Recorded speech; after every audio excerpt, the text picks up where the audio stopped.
láyé olúgbọ́n mo ké borùn méje ẹ ò máa kọ̀ yí lórin láyé àrẹ̀sà mo ké borùn mẹ́fà ẹ ò máa kọ̀ yí lórin láyé ìsẹ̀yìn èmi ra kókò mo ra rán mo ra sányán bàbá sọ àfọ̀lẹ́ ló lè pélé. Hello everyone, my name is Adeyemo Adegbemiga Gani and I welcome you all to my new Yoruba Abramic YouTube video.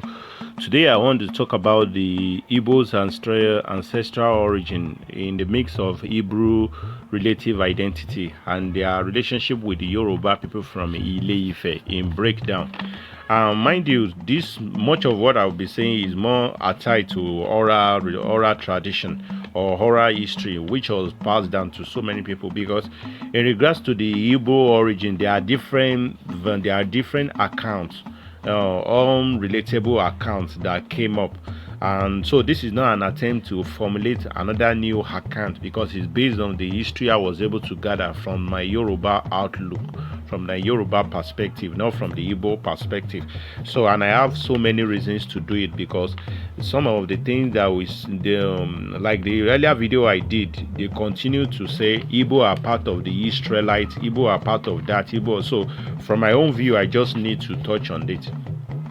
So we really need to first understand that the differences between the Yoruba and the Igbo people are not too much, because there have been some research that were carried out some times ago, around 1940 and 1974, which was known as the Population Genetic or Research Studies, and carried out in alliance with different researchers within and outside Nigeria.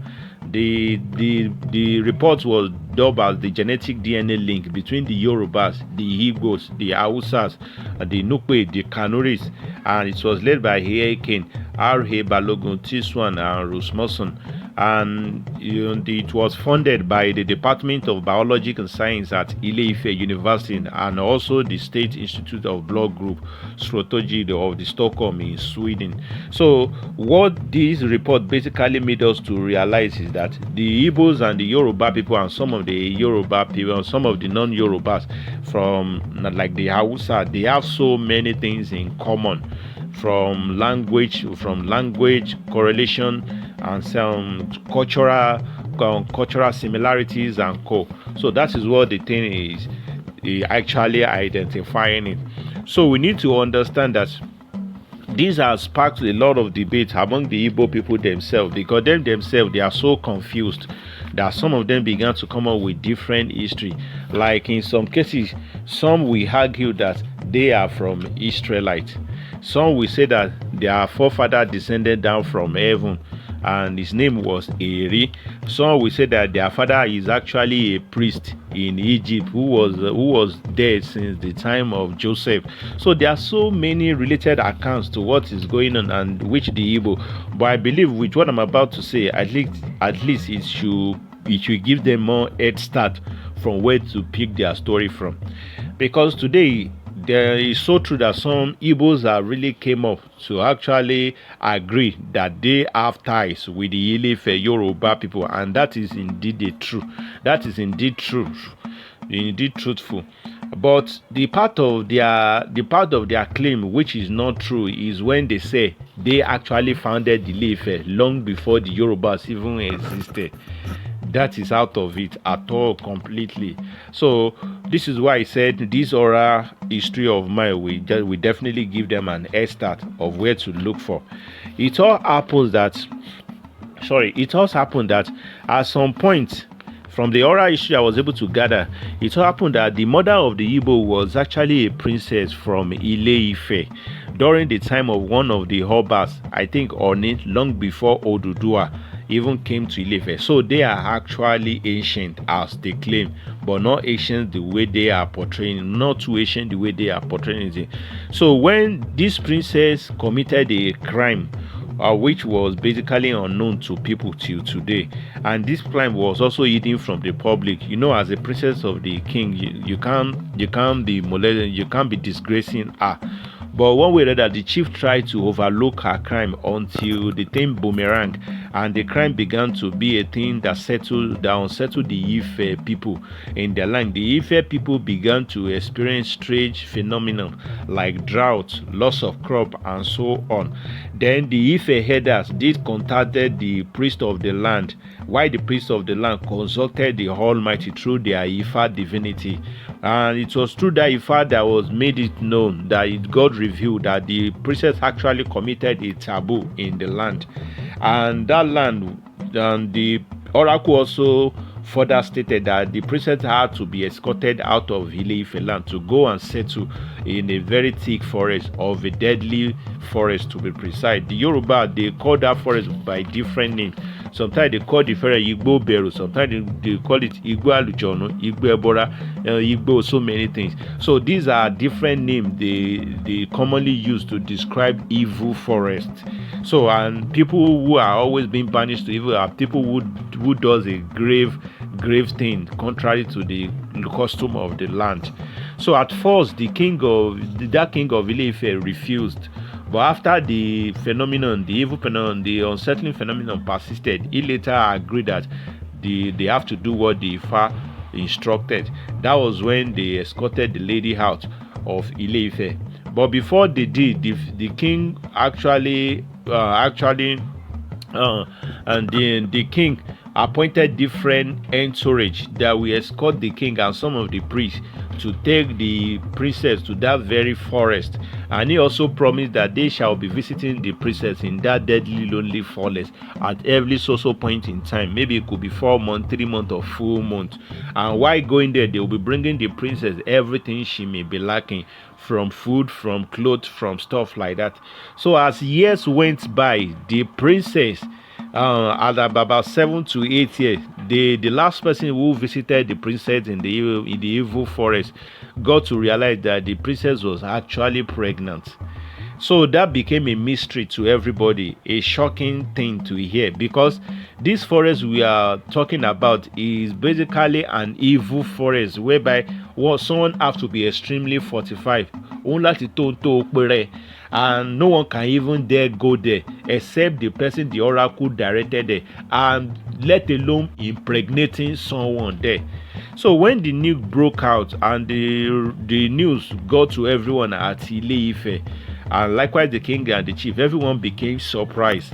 So they tried to press the lady to know the person who impregnated her. The lady refused to talk, the princess refused to talk, and as a result of that, the Ife people began to come up with different assumptions and gossip.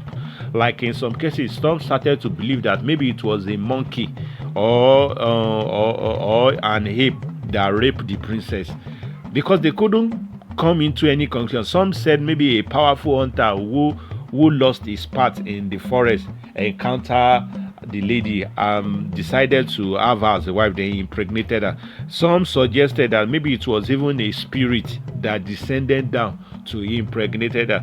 And this is where the thing gets more interesting. As years went by, the princess eventually gave up. She never wanted to come to Ile-Ife because she wanted to keep her secret to herself, and she eventually made that forest her new settling home, because one way or that she survived the terror, and the name of the places was later dubbed as Igbo Aiku, Igbo Tia Niku, the forest which I shall not live. I shall not die, but lived. It's like a pride or a praise to herself. Igbo Tia Niku, the grows, because people are expected me to either die or to vanish away, or so she did that place. And the forest itself in Yoruba land, every forest in Yoruba land is known as Igbo. And the Aiku, I guess this is my own assumption, maybe Igbo Aiku was what led to what the Igbos now later abbreviated to Igbo Uku, because the Igbos of today, after making more research, they made me realize that Igbo Uku is actually their land of origin around Anambra, where they believe that their father known as Eri came from. So that Igbo Uku and Igbo Aiku, they have similarities, and also with the fact that it has been proven that the Yoruba and the Igbo, they have so many similarities in terms of culture, because the Igbo people who said they are from Ile-Ife, if you realistically look at it, they could be, but they don't have any stronghold. There is no person like the Takpa have land in Yoruba land. The Shekiri, they have a history with Yoruba people. Everyone at the boy, even though it has been proven that the Igbo share the more similarity with the Yoruba people, we can't really pinpoint the very place. So I'm guessing now maybe that Igbo, because according to some of the arguments of the Igbo, they also argue that their father, who is Eri, some say he is a spirit that descended. Could it be that the Eri is also this very spirit that impregnated the Ile-Ife princess? I don't know. Could it also be that the Eri is also the priest from Egypt?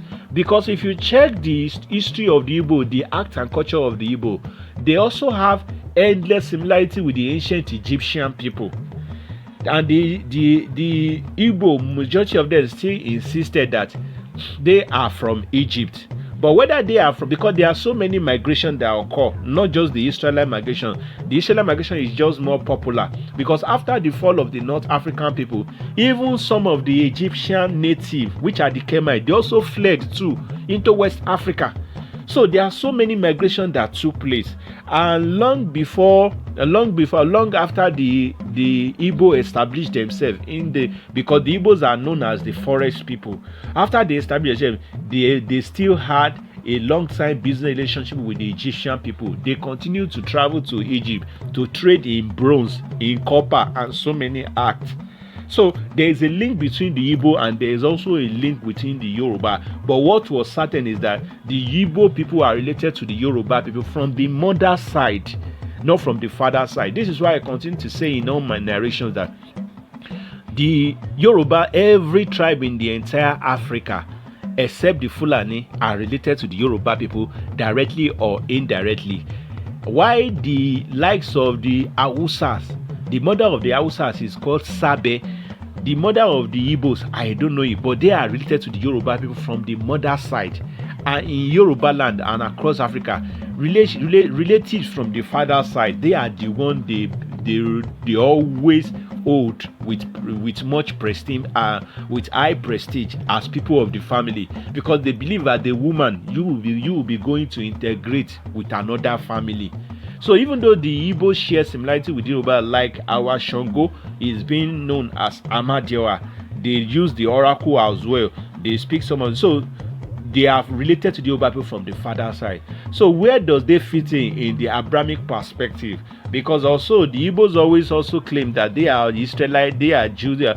To me, according to my own findings, they are from the Hebrew side.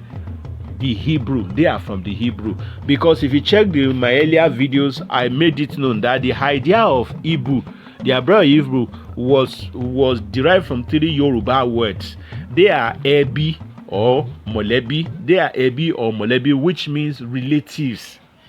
Ebi means relative in Yoruba. Molebi means Ebi means, and Ara means families, family relatives. Ebi àti ara àwọn Ẹ̀wẹ̀. Ẹ̀wẹ̀ is another Yoruba name before we eventually got our Yoruba identity. The Yoruba used to be dubbed by different names. Anago, Ẹ̀wẹ̀, different random ethnic names to use to qualify them in general terms. So it was of recent we began to dub ourselves collectively as Yoruba. So Ẹ̀wẹ̀ was more related to the Yoruba people because the original origin of the Ẹ̀wẹ̀ people is from Ile-Ife. So from them, Ẹbí àti ara àwọn Ẹ̀wẹ̀, ẹbí ara Ẹ̀wẹ̀, Iberewu, that was Ibara Ẹ̀wẹ̀, because that Ẹ̀wẹ̀ is what later gave birth to Ya Ẹ̀wẹ̀, Yahweh. Yah is about Ẹ̀wẹ̀, Yahweh, Iye Ẹ̀wẹ̀.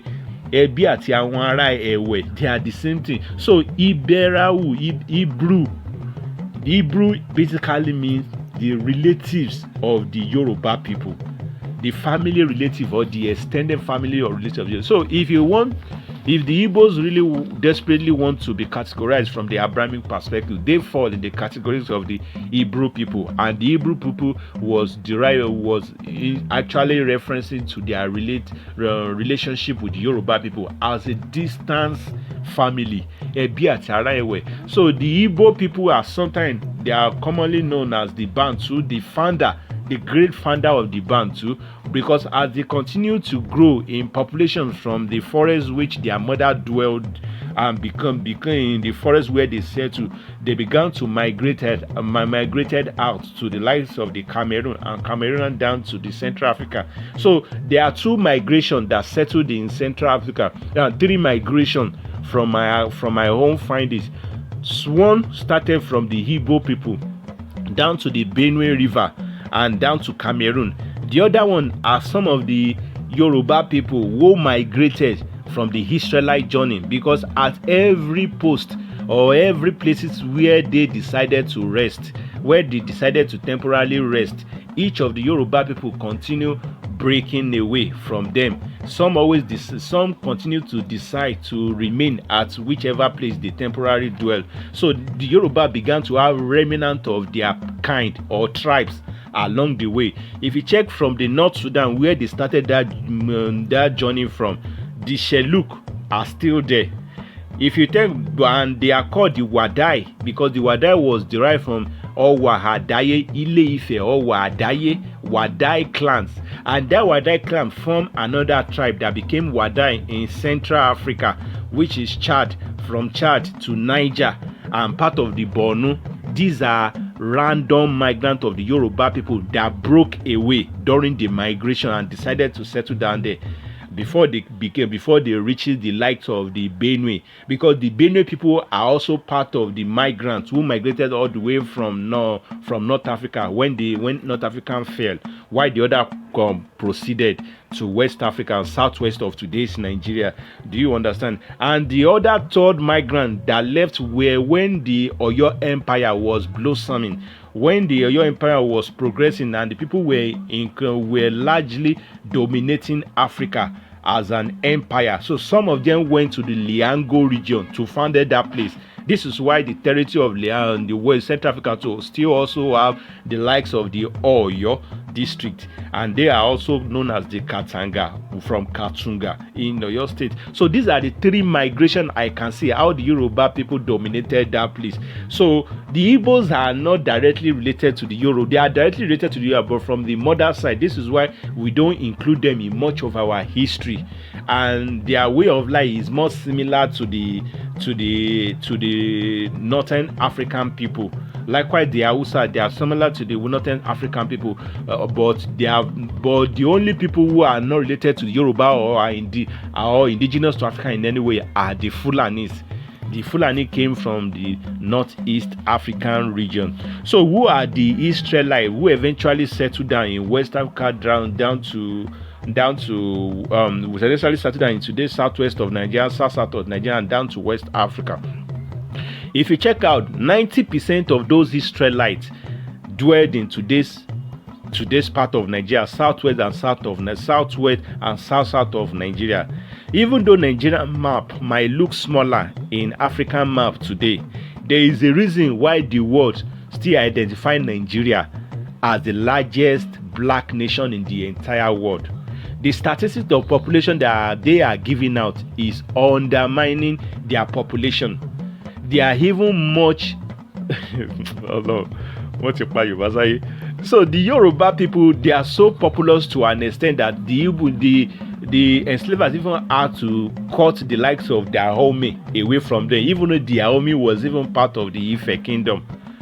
Do you understand? So the Yoruba people and their ethnic side, by default, that among them are where the scattered Israelite majority people dwell till today, starting from the Benue River region straight down to today's southwest of Nigeria and down to West Africa.